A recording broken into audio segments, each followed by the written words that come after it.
Mosaic Pieces by Wes Skillings, a journalist author, is about the trial of one Mr. Kim Hubbard, found guilty in the killing of 12-year-old Jennifer, a friend of his sister.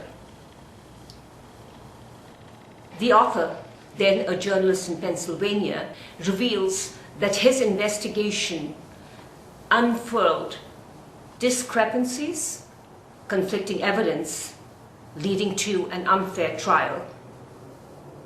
In the preface to his book, the author says, and I quote, "I should note for the record that I chose a police chief, something of a master of his domain, as a plot device. Who else could better orchestrate the framing of an innocent man than someone entrenched in the investigation and evidence derived from it?" The book, to some degree, answers the question why and how innocent people are trapped in and by the system. Meanwhile, while I was still reading the book, I met by chance at my workplace a professional mental health care nurse who has worked extensively in North American prisons. Here is my conversation with Kevin Wall. I worked in mental health and addictions in British Columbia, in Alberta, in Ohio, in Connecticut, in Pennsylvania, and Texas, and Colorado. And is it basically inmates that you work for, prison? I've worked with a lot of inmates. I've worked at Delaware County Prison in Pennsylvania, Delaware County, Pennsylvania. I've worked in Colorado at the Pueblo, Colorado Mental Health Institute, where there's a large forensic population. So what exactly, this is about a book that I read, and I read about, how there are victims of injustice. So have you ever come across any person who has been wronged by the system in terms of being in prison? Not to my knowledge. Now, I worked in a remand center in Wellington County in Guelph as a correctional officer, but again, I don't think I ever ran across anybody that was, as you may or may not know, every inmate gives the story that they are innocent. Mm-hmm. However, in this book, the author lays out the possibility of injustice having been done in terms of evidence having been built against a person who just could have been a scapegoat for the crime. I would have to agree that is done. I have a friend that works or volunteers at the Erie County Correctional System, and she runs into inmates down there that claim that they're innocent. The problem is that you're innocent until proven guilty, but many of these people have been proven to be guilty, so they end up in our correctional system. That does happen. I mean, there's a case, I believe, in Philadelphia that, they frame someone because the pressure is on the police force to find the criminal. That is a possibility. To find the criminal, absolutely. And as you said, the book also has you mentioned a very valid point. The book also has hinted at people who gained a lot, right. Who went forward, for instance, the investigators, and there are people who are lawyers, and they went ahead in their career because they could solve the crime at the cost of an innocent group. Absolutely. There are those cases. I can't mention any offhand because I don't remember any offhand, but there are cases of this happening. People in the police force get promoted for the cases they solve. What do you do? What are the conditions in the correctional system? Not the best. I've been in some real lousy prisons in my life. Some of the conditions haven't been the best, but they do get three square meals a day, and they're looked after medically. What happens to them? What are the mental conditions that you witness? I mean, I've witnessed psychosis, schizophrenia, paranoid schizophrenia, things like that in the prison system. So, especially in Colorado. So here's the question: how do you? Is there a proper definition of these very, very serious illnesses of the mind? To the best of my understanding, schizophrenia is, or bipolar disease, and all these, they're very often used, and sometimes it comes to my mind that maybe they're induced as well, and that is a possibility because it's a very, very technologically advanced world, and we have so much of intelligence interference of intelligence in the police to get to who the criminal is, that you could be just inducing these kind of things to get into the person's mind and to make him speak and to understand that person. So what kind of evaluation of these mental illnesses has been done so far? Well, I believe there are tests done, right now I work in an Alzheimer's unit. We use MoCA for that, the Montreal Cognitive Test. I know there are tests that are done on these people, and they talk to psychiatrists and psychologists. We're interested, our mental health system is interested in diagnosis or a label on every condition we come in with. So they then medicate them with medicine? And we usually medicate them. I believe doctors medicate patients according to their diagnosis. Once a label is placed on a patient, they medicate according to that label or diagnosis.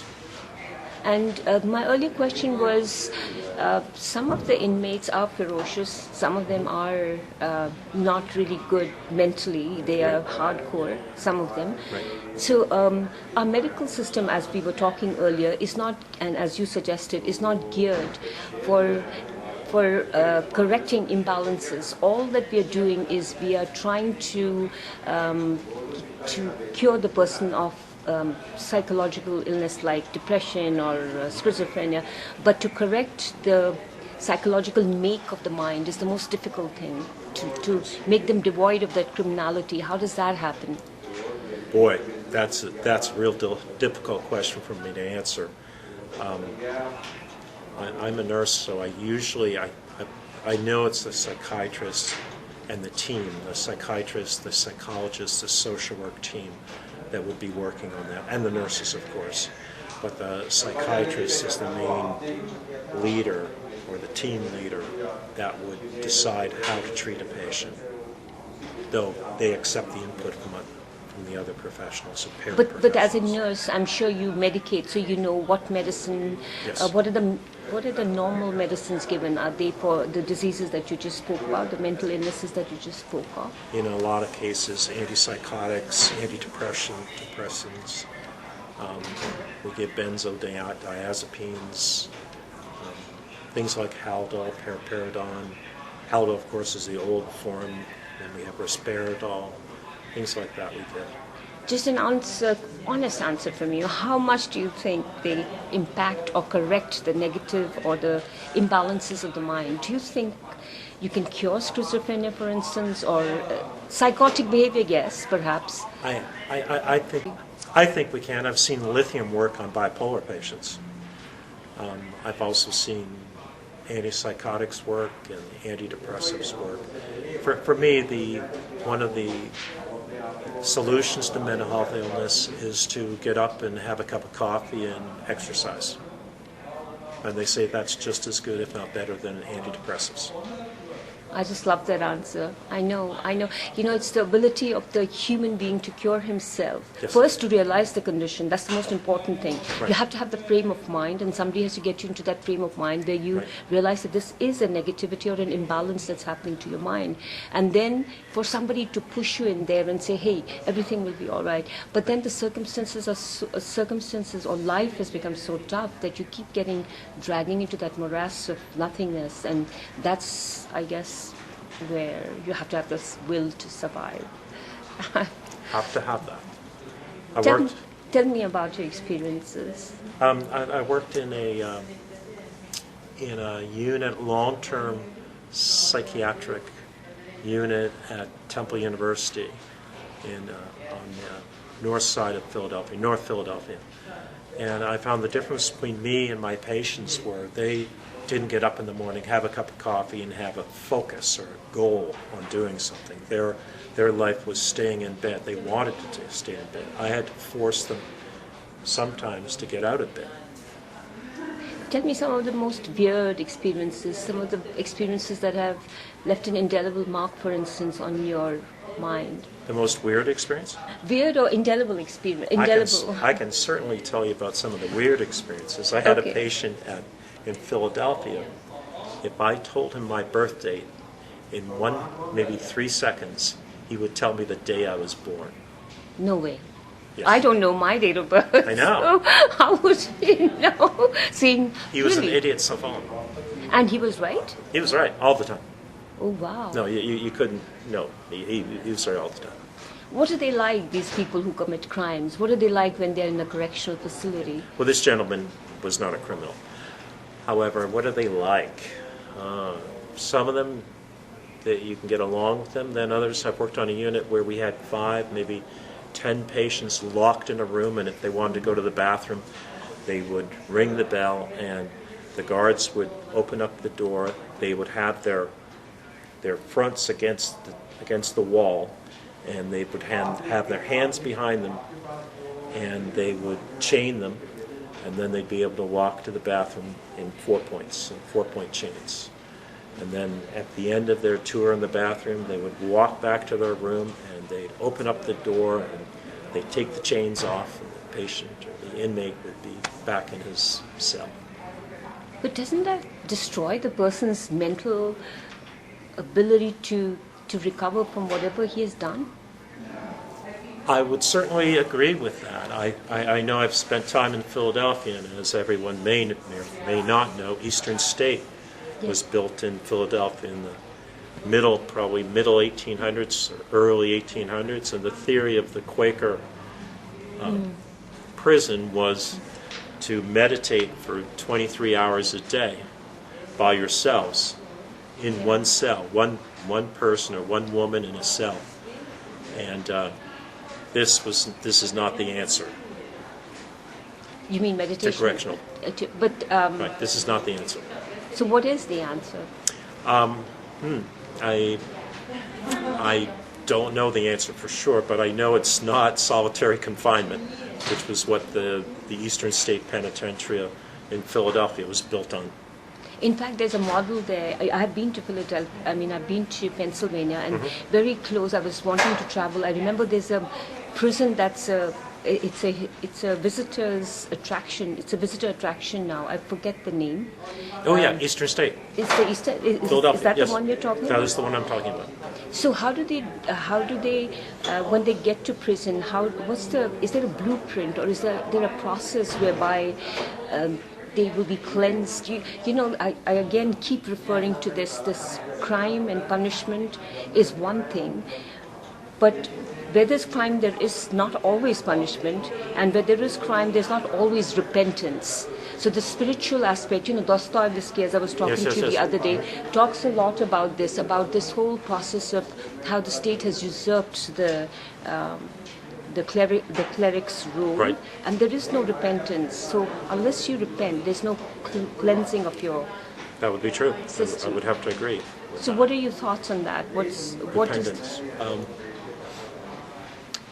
Well, I don't think you're going to see that in all the inmates. I mean, crime does pay a few people.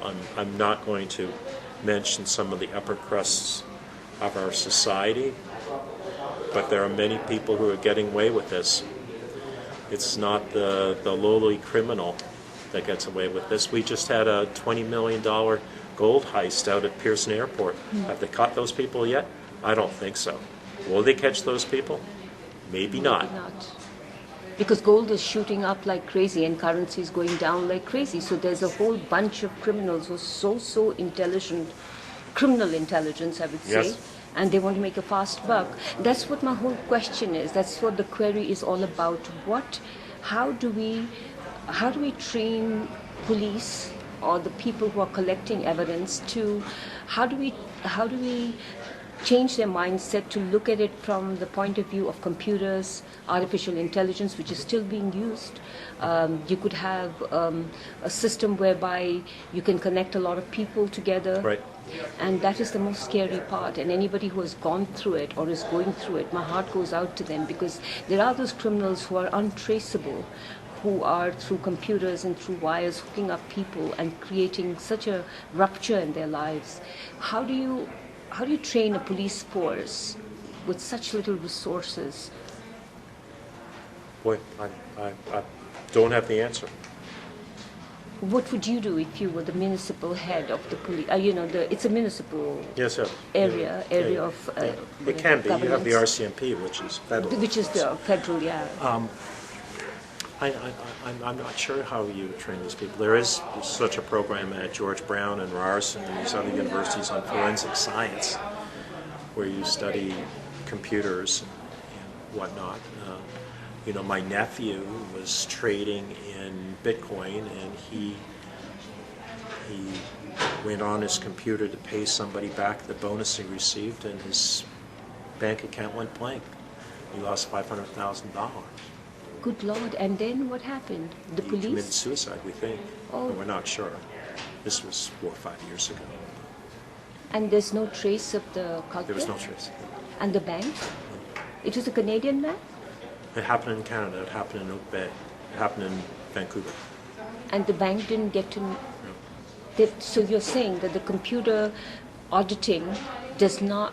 The criminal could actually evade the auditing system of that particular bank? Well, I actually think that may be the pleasure or the advance that Bitcoin has, is there may be no trace of Bitcoin. You hear of these people losing their password to their Bitcoin and they lose millions of dollars. You've heard of this case, Mm-hmm. right?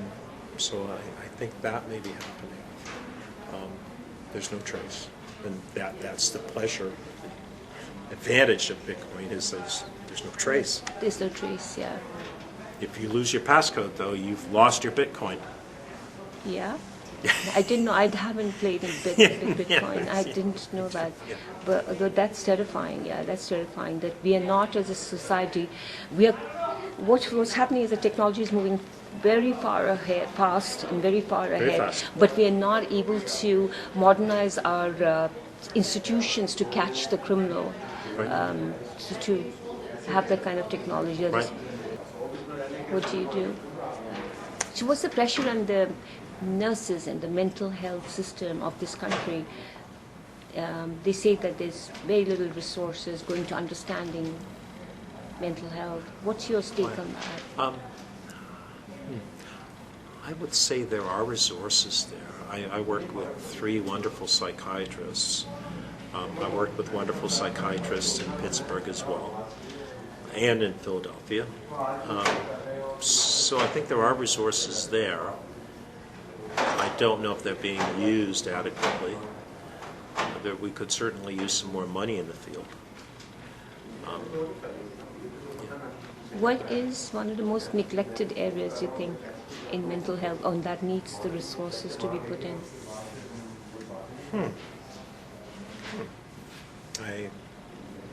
I can't tell you. I'm just the nurse that's dispensing medications and talking to people. Okay. That's what I'm doing, yeah.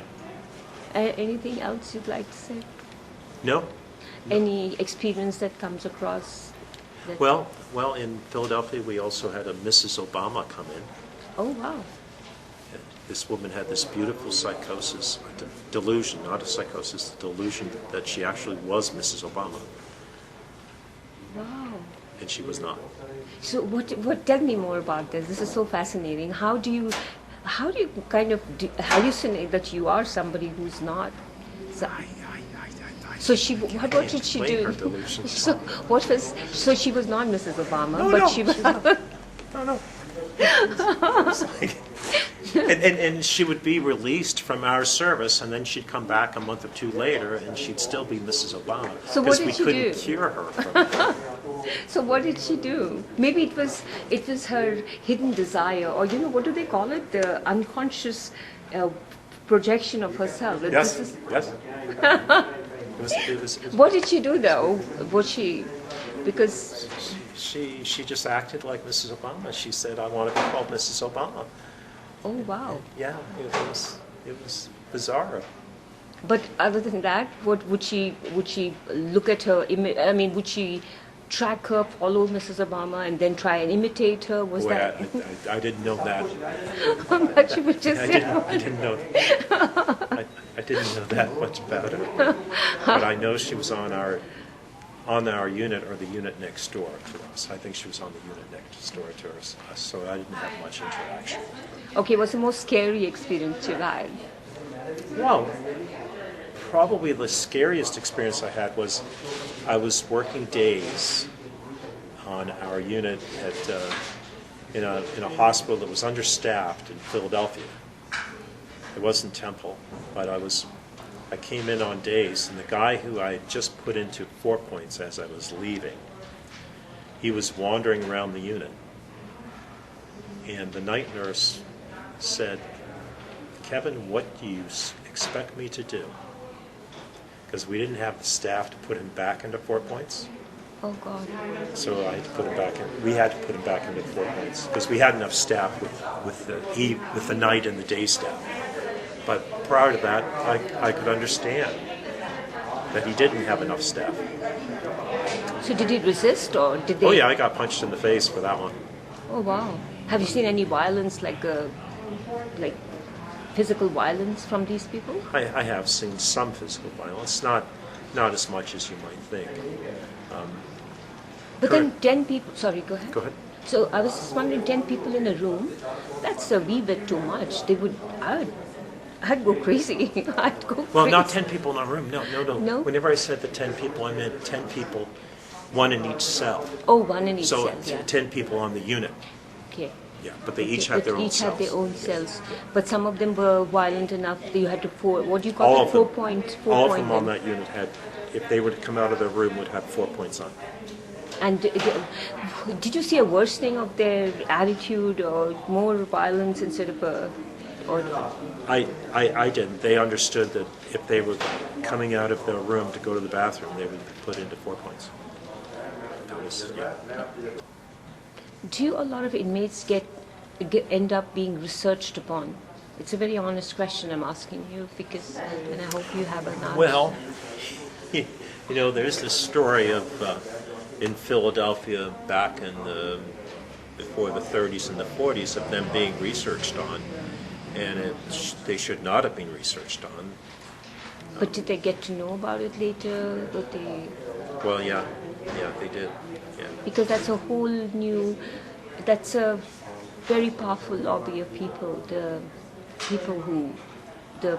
medical, Right. pharmaceutical lobby. It's a whole different, powerful. Yeah, it is. Yeah. Thank you. Thank you.